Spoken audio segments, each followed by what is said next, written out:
Welcome to Beauty with Love and Hope. My name is Sarah, and today we're going to go over my regrets in the past of having quit cosmetology school and why I'm coming back.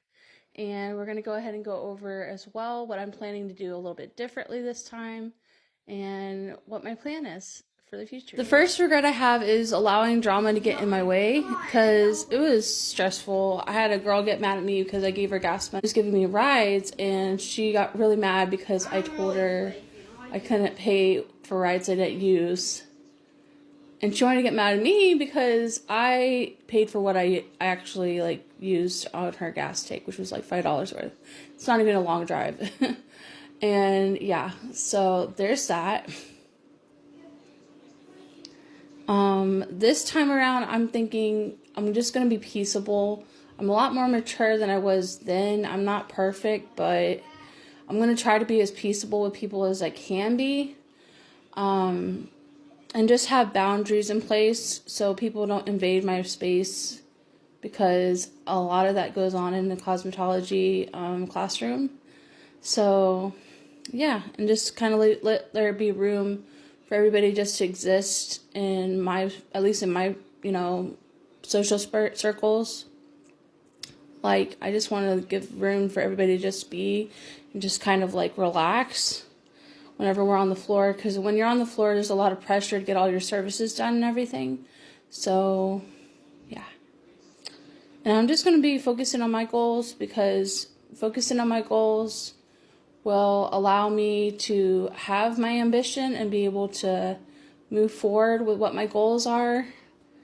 And we're all there to learn the same stuff anyway, so yeah. The second regret I have is isolating myself.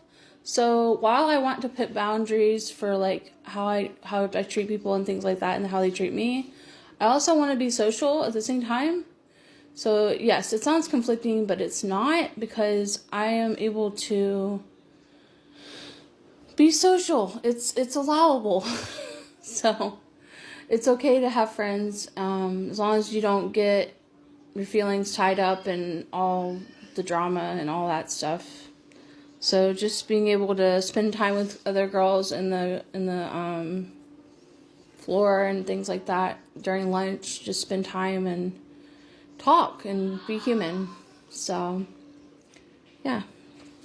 And then another regret I have is when I wasn't asking questions or how this works, because a lot of what we go through in cosmetology school, you're learning all the techniques, but not how it works, chemically. And I like to know that kind of stuff. So I think this time around, I'm just going to ask a lot more questions. And I'm very excited to see what they come up with, because I have a different teacher this time around. So I'm going to be very excited to see what her answers are. And yeah, a lot of it is just watching people. So if you're a visual learner, so just saying, that's a little rant I had on the side. But anyway, so my last, second to last would be actually the actual action of quitting. Because even though I had that credit for a couple years or whatever, for the time I did put in, it was just it was wasted effort. And you have to keep going to get any benefit from it, from the cosmetology in general. You can't just go and quit halfway like I did at first.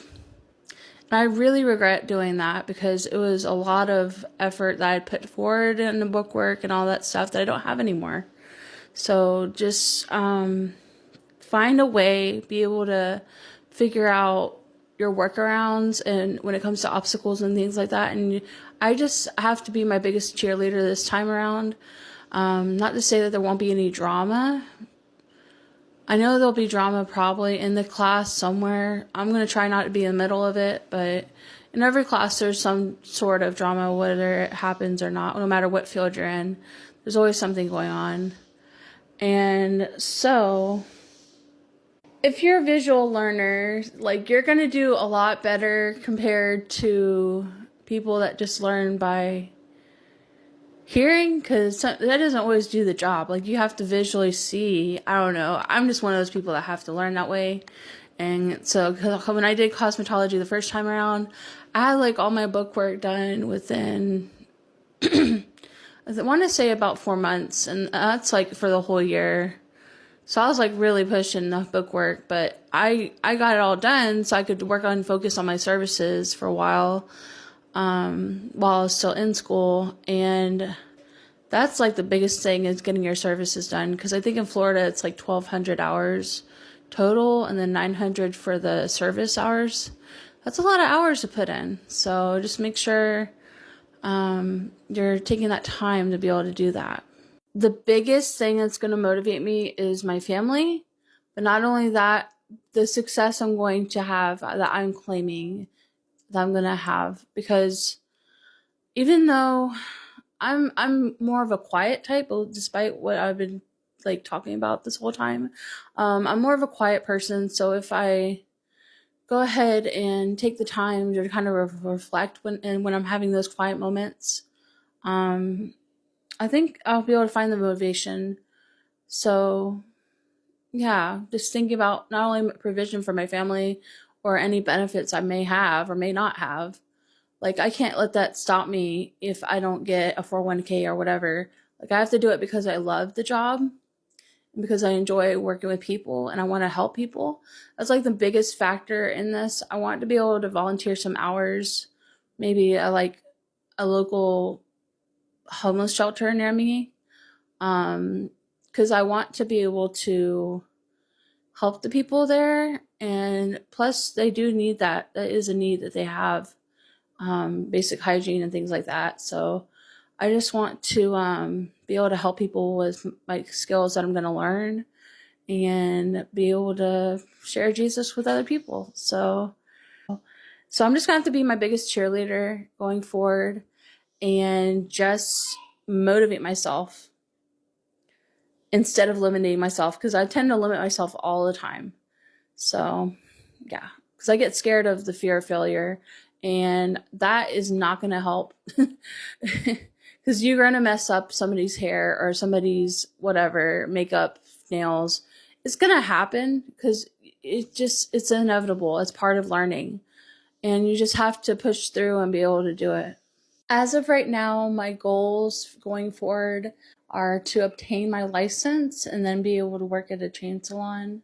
Those are my main goals for right now, but later on I'd like to be able to open up my own suite and just volunteer on my days that I can. So that's the whole dream. So I hope y'all enjoyed this video. Please comment what your dreams are. If you have cosmetology dreams, like what field of, because there's so many fields you can go into, whether it be with the elderly or whatever, that you can just pour yourself into, that you can get involved and help your community out with this too. So just comment what you would do if you were in cosmetology school, and when you got out, what would you want to do? So thank you. This is Beauty with Love and Hope. My name is Sarah, and y'all have a great day. I'll see y'all in the next one.